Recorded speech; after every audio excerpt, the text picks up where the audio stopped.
এই জন্য দেখবেন একটা প্রজন্ম তৈরি হয়েছে এখন, ওরা বলে যে আমি তো আল্লাহ কোরআন এগুলো তো খুব একটা বিশ্বাস করি না, কারণ আমি তো দেখি না। নাউজুবিল্লাহ। আছে না এমন লোকজন আশপাশে আপনার? এদের সংখ্যা বাড়ছে না কমছে? দিন দিন বাড়ছে। হয়তো আপনার কাছে মনে হচ্ছে যে এদের সংখ্যা হয়তো বেশি না, কিন্তু দিন দিন বাড়ছে। এই যে শিক্ষা ব্যবস্থা দাঁড়িয়ে আছে এখনকার এই এই দর্শনের উপরে, পরীক্ষা নিরীক্ষা পর্যবেক্ষণ চাক্ষুষ না দেখা পর্যন্ত কিছু বিশ্বাস করি না। যদি বিশ্বাস করেন তখন আপনাকে বলবে ধর্মান্ধ এই ব্যক্তি। কি বলবে? কথা বোঝেন না আমার? হ্যাঁ, ওদের ফিলোসফি অফ এডুকেশন, মানে আমরা বলি এটাকে এপিস্টিমোলজি, আমাদের ফিলোসফিতে বলতো এপিস্টিমোলজি, মানে জ্ঞান তত্ত্ব। এই শব্দের অর্থ হচ্ছে কি? জ্ঞান তত্ত্ব। ওদের জ্ঞান তত্ত্ব হচ্ছে যে যেটা ভিজুয়াল না, আমরা যা দেখি না, এবং যেটা স্পর্শ করা যায় না, ইন্দ্রিয় দিয়ে উপলব্ধি করা যায় না, মানে স্পর্শ করে বোঝা যায় না, গন্ধ নিয়ে বোঝা যায় না, তারপরে কঠিন তরল না বায়বীয় পরীক্ষা করা যায় না, পরীক্ষা নিরীক্ষা পর্যবেক্ষণের মাধ্যমে সিদ্ধান্তে আসা যায় না, এটাকে জ্ঞান বলে না ওদের মতে। যদি এটাকে এই এই এই সিঁড়িগুলো উত্তরানো যায় তখন সেটা জ্ঞান, ওদের দর্শন এটা। তাহলে এখন কবর আযাবটাকে আপনি কি করবেন? এখন কবর আযাব নাই, তাহলে এখন তো আপনাকে আল্লাহ পাকের কথায় বিশ্বাস করতে হচ্ছে না, গায়েবে বিশ্বাস করতে হচ্ছে। তাহলে এখন আপনি যখন গায়েবে বিশ্বাস করতে যাবেন, ওরাই আপনাকে তোকমা দিয়ে দিবে এটা ধর্মান্ধ, এবং ওয়ার্ল্ড আপনাকে আক্রমণ করবে তখন। যেমন মুসলিমদেরকে এখন আক্রমণ করছে না এগুলো দিয়ে, এগুলো এমনি এমনি আসে নাই, এটা পরিকল্পিত। আপনার ভিত্তিটাকে নড়িয়ে দিবে। তাই তো আসলেই তো আল্লাহকে তো দেখি না, ফেরেশতা তো দেখি না, জিন জাতিকে তো দেখি নাই, আত্মা তো দেখি না, কবর আযাব তো দেখি না, কেন বিশ্বাস করবো তাহলে? এই জন্য দেখবেন একটা প্রজন্ম তৈরি হয়েছে এখন, ওরা বলে যে আমি তো আল্লাহ কোরআন এগুলো তো খুব একটা বিশ্বাস করি না, কারণ আমি তো দেখি না। নাউজুবিল্লাহ। আছে না এমন লোকজন আশপাশে আপনার? এদের সংখ্যা বাড়ছে না কমছে? দিন দিন বাড়ছে। হয়তো আপনার কাছে মনে হচ্ছে যে এদের সংখ্যা হয়তো বেশি না, কিন্তু দিন দিন বাড়ছে।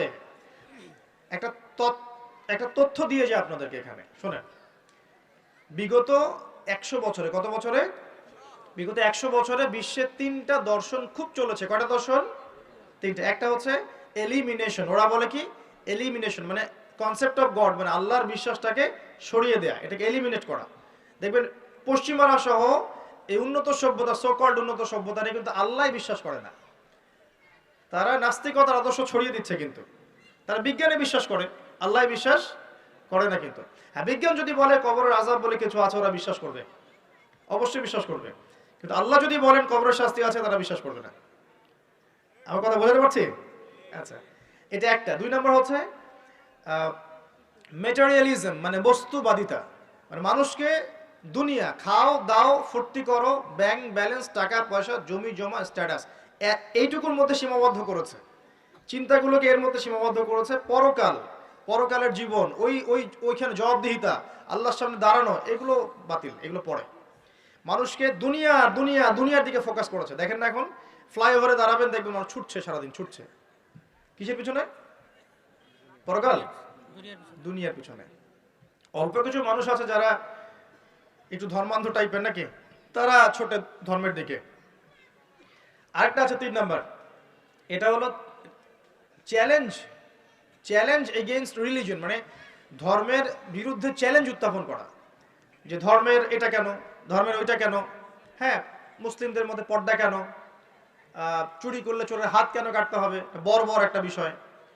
তারপরে ইসলামে বহু বিবাহ কেন, ঠিক আছে, তারপরে বিয়ের এক্সাক্ট কোনো বয়স নাই কেন, মানে এই যে কনসেপ্ট থ্রো করছে না এগুলো, এগুলো চ্যালেঞ্জ, রিলিজিয়নকে চ্যালেঞ্জ করা, এই দর্শনটা ছড়িয়ে দেওয়া হয়েছে বিগত 100 বছরে।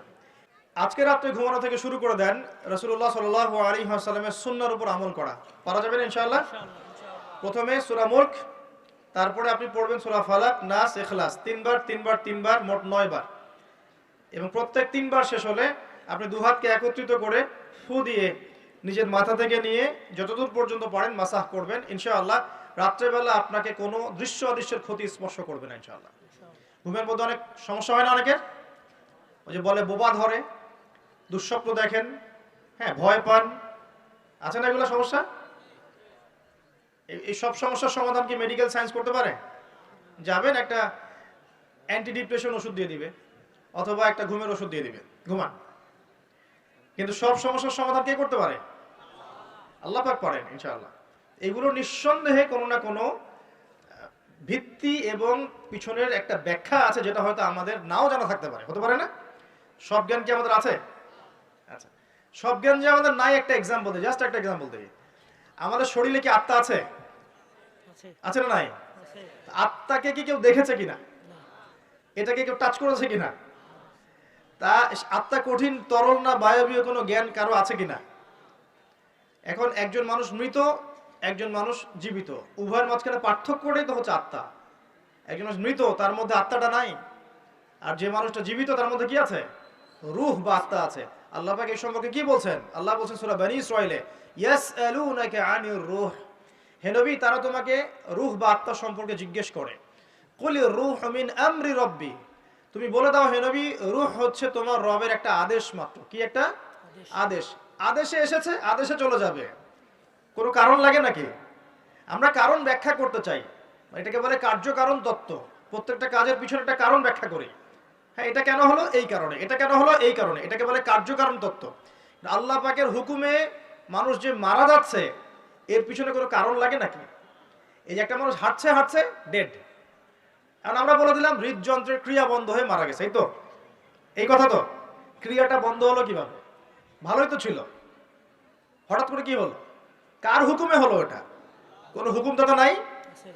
এই কনসেপ্টটাই তো বিশ্বাস করছে না এখন। তো রূহ বলে কিছু একটা আছে না? এই রূহের কি ব্যাখ্যা আমি করতে পারবো? এই জ্ঞান কি আমার আছে? আল্লাহ বলছেন ওয়া মা উতিতু মিনাল ইলমি ইল্লা কালিলা, এই বিষয়ে তোমাদেরকে খুবই কম জ্ঞান দেওয়া হয়েছে, জ্ঞানই দেওয়া হয়নি এই বিষয়ে। জ্ঞান কে দেয়? আল্লাহ। নাকি সব জ্ঞান আমরা অ্যাচিভ করি? জ্ঞানতাত্ত্বিক দর্শন শোনেন, কিছু মানুষ বলেছে সুদীর্ঘকাল ধরে মানুষ বুদ্ধি থেকে জ্ঞান পায়। কি থেকে পায়? বুদ্ধি থেকে। আবার কিছু মানুষ বলেছে মানুষ অভিজ্ঞতা থেকে জ্ঞান পায়। কি থেকে? অভিজ্ঞতা। অভিজ্ঞতা হয়েছে, জ্ঞান পেয়েছেন। আগে জানতেন না, এখন জানছেন। এখানে বিষয়টা কি? এর চূড়ান্ত বক্তব্যটা কি? চূড়ান্ত বক্তব্য দিয়েছে ইসলাম। ইসলাম বলছে ওয়াকুলিল হক, ওয়াকুলিল হাক্কু মির রাব্বিকুম, হক বা সত্য রবের পক্ষ থেকে আসে। সূরা বাকারায় আছে ওয়াআল্লামা আদামাল আসমাআ কুল্লাহা, আল্লাহ পাক আদম আলাইহিস সালামকে সমস্ত নাম শিক্ষা দিয়েছেন। সূরা আলাকায় আছে আল্লামাল ইনসান মা লাম ইয়ালাম, মানুষকে সেই জ্ঞান শিক্ষা দিয়েছেন যা মানুষ জানতো না। জ্ঞানকে শিক্ষা দিয়েছেন, জ্ঞানকে শিক্ষা দিয়েছেন। তাহলে জ্ঞান কার পক্ষ থেকে আসে?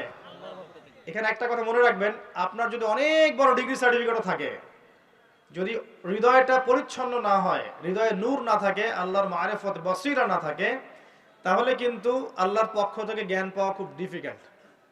আপনি কাগজের কিছু জ্ঞান পেতে পারেন, তথ্য পেতে পারেন, ইনফরমেশন পেতে পারেন, প্রকৃত জ্ঞান পাওয়া খুব টাফ আছে। আল্লাহ পাক বোঝার তৌফিক দান করুন। আমিন। সূরা ফালাক নাস ইখলাস পড়বেন, সূরা মুলক পড়বেন, ওযু করার কথা বলেছি। এর পাশাপাশি আপনি সূরা কাফিরুন পড়বেন। কোন সূরা? কাফিরুন। কোনটা বলেন তো? কাফিরুন। প্রথম লাইন কি? কুল ইয়া আইয়ুহাল কাফিরুন। মাশাআল্লাহ। আচ্ছা, এই সূরাটা ফজিলত আছে। যদি আপনি প্রত্যেক রাতে সূরা কাফিরুন পড়েন ঘুমানোর আগে, ইনশাআল্লাহ তাআলা আল্লাহ পাক আপনাকে আমাকে শিরকের পাপ থেকে বাঁচিয়ে রাখবেন ইনশাআল্লাহ। কিসের পাপ? শিরকের পাপ কি সবচেয়ে বড় পাপ না ছোট পাপ? একটা হাদিস বলে দেই, ইনশাআল্লাহ যথেষ্ট হবে। রাসূলুল্লাহ সাল্লাল্লাহু আলাইহি ওয়াসাল্লামকে আল্লাহ পাক একটা ওয়াদা করেছেন। কি ওয়াদা করেছেন? আল্লাহ পাক বলছেন মেরাজের রাতে, হে নবী মুহাম্মদ সাল্লাল্লাহু আলাইহি ওয়াসাল্লাম, তোমার উম্মতের মধ্যে কোনো ব্যক্তি যদি, তোমার উম্মতের মধ্যে যে কোনো ব্যক্তি যদি আসমান জমিন সমান পাপ নিয়ে আমার সামনে হাজির হয়, কিন্তু আমার সাথে কাউকে শরীক করেনি, শিরকের পাপ নাই, আমি আল্লাহ তার সামনে আসমান জমিন সমান গুনাহ, আসমান জমিন সমান ক্ষমা নিয়ে হাজির হব। কথা কি বুঝতে পারছেন? অনেক পাপ করেছেন আপনি, পাপের শেষ নাই, কিন্তু আপনি শিরকের পাপ করেন নাই। ইনশাআল্লাহ একদিন না একদিন আপনি জান্নাতে যাবেন ইনশাআল্লাহ। আল্লাহ পাক সমস্ত পাপ মাফ করতে পারেন, কোন পাপ ছাড়া? শিরক। হ্যাঁ, তওবা করলে এখনই মাফ করতে পারেন ইনশাআল্লাহ। তো এই শিরকের পাপ থেকে আপনাকে বাঁচাবে কোন সূরা? সূরা কাফিরুন। তেলাওয়াত করেন, দেখবেন শিরক আপনি চিনে ফেলবেন ইনশাআল্লাহ, সেখান থেকে আপনি দূরে থাকতে পারবেন ইনশাআল্লাহ। আর শিরক থেকে বাঁচার জন্য একটা কিতাব আমি সাজেস্ট করেছি অনেকবার, কিতাবুত তাওহীদ। কোন কিতাব?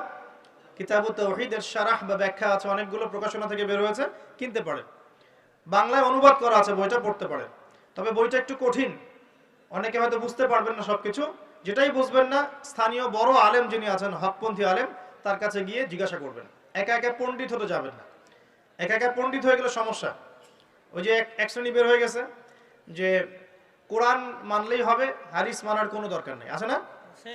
হ্যাঁ, এই যে বেশি পণ্ডিত এখানে কোরআনের দলিলকে অগ্রাহ্য করলো। আল্লাহ যে বলছেন রাসূল যা দিয়েছেন নাও, তো রাসূলের দেওয়াগুলো পাবো কোথায়?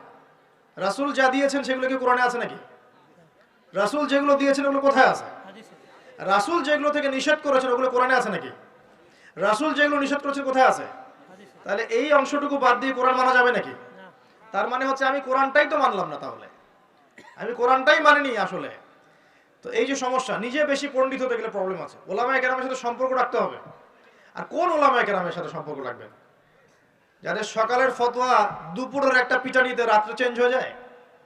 সকালে একটা ফতোয়া দিয়েছে, ওই ফতোয়া দেওয়ার কারণে দুপুরে একটা মাইর খাইছে, রাত্রেবেলা সেই ফতোয়া চেঞ্জ, হকপন্থী হয়ে গেল।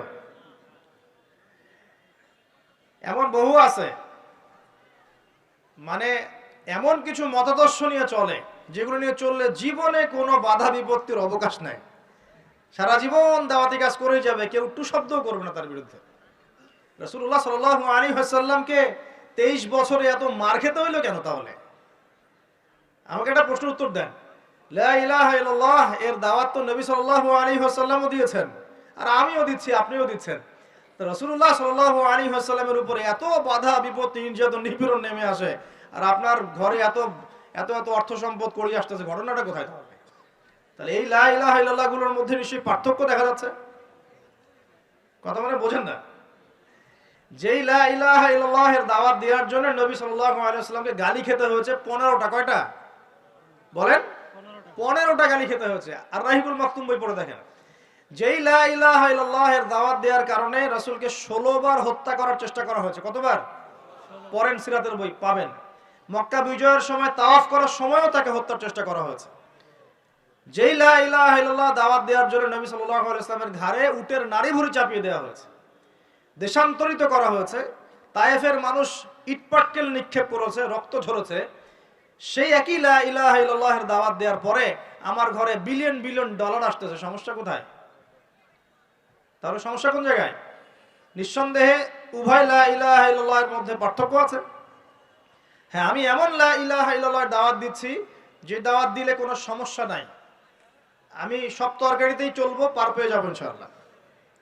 আর যদি হকপন্থী লা ইলাহা ইল্লাল্লাহর দাওয়াত দিতে যান তাহলে সমস্যা আছে। আল্লাহ রাব্বুল আলামিন আমাদেরকে সৎ কাজের আদেশের সাথে সাথে অসৎ কাজে নিষেধ করার তৌফিক দান করুন। আমিন। বিশ্বাস করেন নবী সাল্লাল্লাহু আলাইহি ওয়াসাল্লাম যদি সারা জীবন বলতেন সুবহানাল্লাহ পড়লে এত নেকি হয়, আলহামদুলিল্লাহ পড়লে এত নেকি হয়, আল্লাহু আকবার পড়লে এত নেকি হয়, কোনো সমস্যা হওয়ার কথা ছিল না। নবী সাল্লাল্লাহু আলাইহি ওয়াসাল্লামকে প্রস্তাব দেওয়া হচ্ছে, তুমি যে আল্লাহর ইবাদত করো সেই আল্লাহর ইবাদত আমরা করব, পাশাপাশি আমরা আমাদের লাত উজ্জা মানাতেরও ইবাদত করব। হবে কি? নবী সাল্লাল্লাহু আলাইহি ওয়াসাল্লাম বলছেন, জি না, হবে না। কুলু লা ইলাহা ইল্লাল্লাহ তুফলিহুন। লা ইলাহা ইল্লাল্লাহ বলে সমস্ত বাতিল ইলাহকে অ্যাভয়েড করতে হবে, এলিমিনেট করতে হবে, তারপর হবে মুসলিম।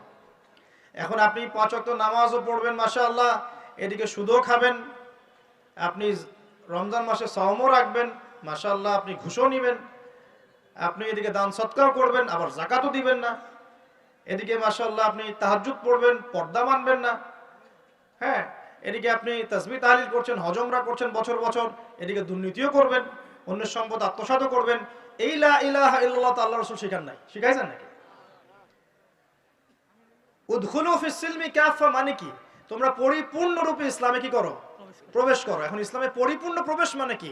নামাজও পড়বেন, সুদও খাবেন, আর এদিকে রোজাও রাখবেন, ঘুষও খাবেন, এদিকে হজ উমরা করবেন, বনের সম্পত্তি মেরে খাবেন। এগুলো কি লা ইলাহা ইল্লাল্লাহ শিক্ষা? তো মনে রাখবেন, লা ইলাহা ইল্লাল্লাহ এর হকপন্থী ওলামায়ে কেরাম যারা, সোহবতে গিয়ে পড়ে দিন শিখবেন ইনশাআল্লাহ। পারবেন না? এটা চেনার জন্য আপনাকে এত কষ্ট করতে হবে না, এত কষ্টের প্রয়োজন নাই। খালি দেখবেন যে কাদের দাওয়াতে বাধা বিপত্তি নেমে আসে আর কাদের আসে না। এতটুকু চোখ কান খোলা রাখলেই বুঝতে পারবেন ইনশাআল্লাহ আযজা ওয়া জাল। এই জন্য একজন মজলুম বলেছিলেন যে তাকে মৃত্যুর সময় বলা হচ্ছে কালিমা পড়েন। কি পড়েন? কালিমা পড়েন। সে বলছে যে আমাকে কোন কালিমা পড়তে বলছে? যে কালিমা তোমরা পড়ছো, সেই কালিমা পড়ার পর তোমাদের রুটি রুজির ব্যবস্থা হচ্ছে। আর আমি যে কালিমাটা পড়েছি এই কালিমার জন্য তুমি এসেছো আমার গলায় আজকে ফাঁসির কাষ্ট ঝোলাতে। এই হচ্ছে অবস্থা। প্রিয় ভাইরা, দুনিয়ার জীবনটা চূড়ান্ত নয়। এখানে সফল হতে হলে একটা আয়াতেই যথেষ্ট আপনার জন্য। আজকে রাসূল যা দিয়েছেন নিয়ে নেন, যা দেন নাই ছেড়ে দেন, যা নিষেধ করেছেন ছেড়ে দেন, ব্যাস। আর কিচ্ছু করতে হবে না। ঘুমানো থেকে শুরু করেছি আপনার জন্য, আমি একটু গুছিয়ে দিব আপনাকে সারাদিন, তারপর শেষ করে দিব ইনশাআল্লাহ। এবার আপনি ডান পাশে কাত হচ্ছেন, হয়ে বলবেন আল্লাহুম্মা বিইসমিকা আমুতু ওয়া আহইয়া। তার আগে যদি সম্ভব হয় 33 বার সুবহানাল্লাহ, 33 বার আলহামদুলিল্লাহ, 34 বার আল্লাহু আকবার পড়ে আপনি ঘুমিয়ে যাবেন। এখন যদি আপনি 6 ঘন্টা বা 8 ঘন্টা ঘুমিয়ে থাকেন, প্রত্যেক সেকেন্ডে আপনি নেকি পাবেন ইনশাআল্লাহ। কেন নেকি পাবেন? কারণ আপনি আপনার আদর্শ মতো ঘুমান নাই, আপনি রাসূলুল্লাহ সাল্লাল্লাহু আলাইহি ওয়াসাল্লামের আদর্শ মতো ঘুমিয়েছেন, মুহাম্মদুর রাসূলুল্লাহর উপর আমল করেছেন। মুহাম্মদুর রাসূলুল্লাহ মানে কি? প্রতিটা কাজ করতে হবে কার তরিকায়?